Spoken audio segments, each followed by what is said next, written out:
Salut tout le monde, bienvenue sur ma chaîne YouTube, ici Kim et aujourd'hui je suis avec vous pour une vidéo pile à lire. Dans le fond, si vous n'êtes pas nouveau sur cette chaîne-ci, vous savez que j'ai perdu l'habitude de tourner ce type de vidéo-là parce que premièrement, quand on arrivait au bilan lecture, là j'en fais plus, mais quand j'en faisais, ça faisait un petit peu répétitif et de toute façon, je trouvais qu'il y avait comme une malédiction qui était jetée sur les titres que tu avais dit que tu comptais lire. Finalement, pour X raison, ça ne se produisait pas à la perfection. Mais bref, aujourd'hui, j'avais une thématique spéciale pour la pile de ce mois-ci et c'est ce qui justifiait le tournage de celle-ci. Effectivement, si vous en avez entendu parler, le défi du mois d'avril de Sylvain Desmenti, L'Enfer, qui nous demandait de lire seulement un livre dans tout le mois, défi que je n'ai pas compté relever puisque j'avais mon vlog lecture avec le Salon du livre de Québec. Bref, malgré que j'ai décidé de ne pas participer, j'ai quand même feuilleté ma bibliothèque pour savoir quel titre aurait pu bien s'inscrire dans ce défi-ci et ça m'a donné l'idée de faire un mois entier où je ne lisais que des gros livres. Donc aujourd'hui, je voulais vous présenter la sélection que j'ai retenue pour le mois de mai.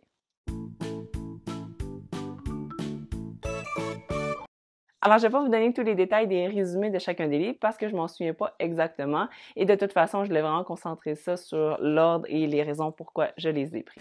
Donc, sans plus tarder, le numéro 1, The Goldfinch par Donna Tartt.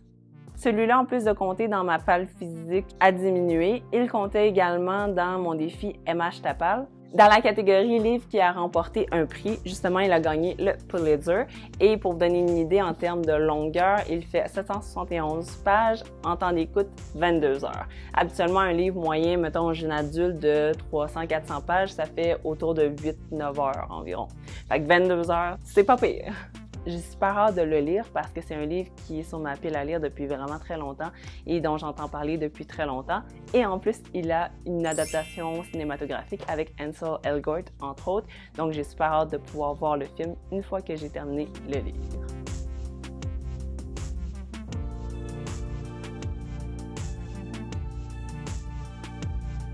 Ensuite, en numéro 2, The Count of Monte Cristo par Alexandre Dumas. Celui-là aussi compte dans ma palle physique du départ et dans la catégorie livre avant 1900 pour le défi MH. Il fait 1243 pages et 53 heures de livre audio.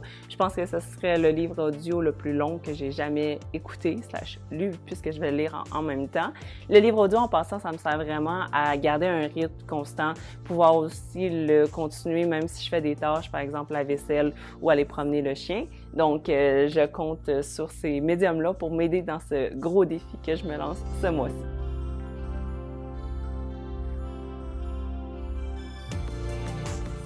Ensuite, la troisième lecture, ce serait Catch 22 par Joseph Heller.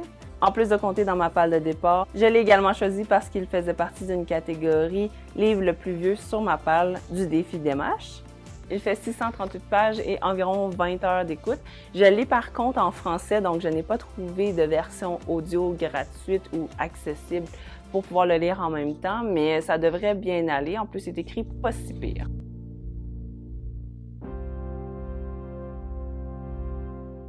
Ensuite, si j'arrive à lire déjà ces trois briques-là dans l'ordre ou pas dans l'ordre, ça n'a pas vraiment d'importance.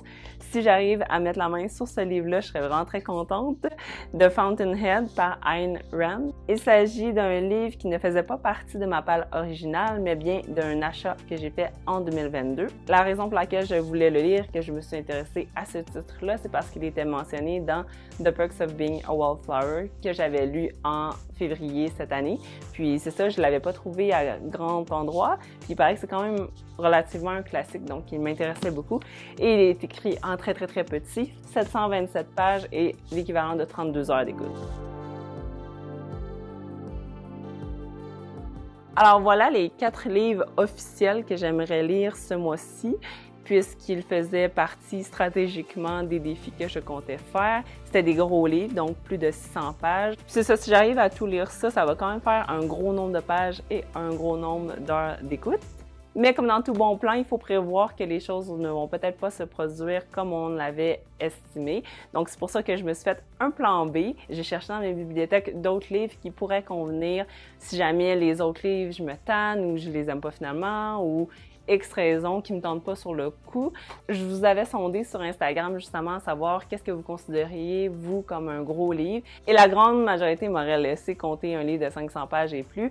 Mais moi, personnellement, je trouvais que 600, c'était un gros livre. Sur 500, c'est très gros. C'est juste moi, c'était 600, puis je l'ai confirmé avec vous.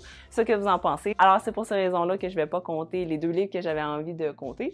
Les Hauts de Hurlevent qui faisait 459 pages et The Secret History qui faisait 559 pages. Mais, mon vrai plan B, ce serait East of Eden par John Steinbeck qui fait 601 pages. Et ma deuxième suggestion pour mon plan B, c'était Jane Eyre par Charlotte Bronte qui faisait 733 pages. Et c'est ça, ce seraient les deux livres avec lesquels je pourrais me réfugier si jamais il se passe quelque chose avec mes livres officiellement déclarés comme pile à lire pour le mois de mai. Les deux ne font pas partie de défi quelconque, à part celui que je viens de me lancer maintenant, mais ils comptaient quand même dans le nombre de livres officiels du début de ma palle physique. Alors sur ce, souhaitez-moi bonne chance. Je me suis déjà loué à la bibliothèque les livres que j'arrivais à trouver en version audio pour m'aider dans mon défi. Juste une petite pause pour vous dire qu'aujourd'hui, en fait, on est présentement jeudi le 5 mai. Donc, si vous regardez ça, la journée que je l'ai uploadé, c'est la même journée. Donc, je vais juste faire une petite update sur ma lecture du Goldfinch que j'ai commencé. Je suis présentement à la page 160, donc l'équivalent de 6 heures en livre audio et 20% sur le livre au total. Puis, c'est un petit peu plus adulte, niveau description, niveau vocabulaire employé. Donc, j'ai été chercher la version en français pour pouvoir avoir vraiment la traduction que j'avais besoin quand je voulais être sûre que j'ai bien compris un passage, même si c'est essentiellement des descriptions. Puis, je vais juste vous montrer la différence des deux en termes d'épaisseur. Fait que je trouve ça super le fun d'avoir la version en français parce que c'est vraiment la traduction de ce que l'autrice voulait dire. Mais en même temps, des fois, j'ai l'impression de relire deux fois le même passage, donc lire en double. Et quand même assez volumineux. Bref, tout ça pour dire, mon chum me dit aujourd'hui, c'est bien là, que tu avances ton livre, sauf que au rythme que tu vas seulement lire un ce mois-ci.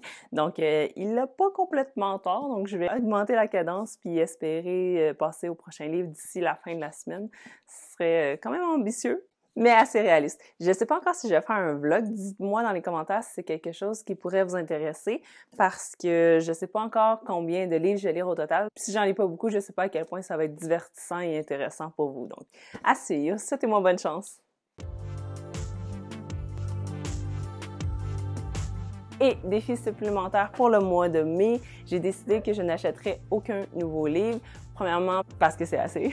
Deuxièmement, parce que je veux rester focus sur mon défi de gros livres, puis pas que ça me distrait avec la venue de nouveaux livres. Et la troisième raison, c'était pour mon graphique. J'ai envie d'avoir zéro pour une fois, d'avoir aucun nouveau livre que j'ai acheté pour vraiment m'aider dans mes statistiques. Alors voilà, laissez-moi savoir dans les commentaires lequel des titres que j'ai mentionnés qui vous plaît le plus parce que vous avez déjà lu l'histoire puis vous avez hâte que je la lise moi aussi, ou tout simplement likez la vidéo si elle vous a plu et que vous aimez ça, les gens qui se lancent des défis assez difficiles, je dirais, assez ambitieux, je vais dire ça comme ça.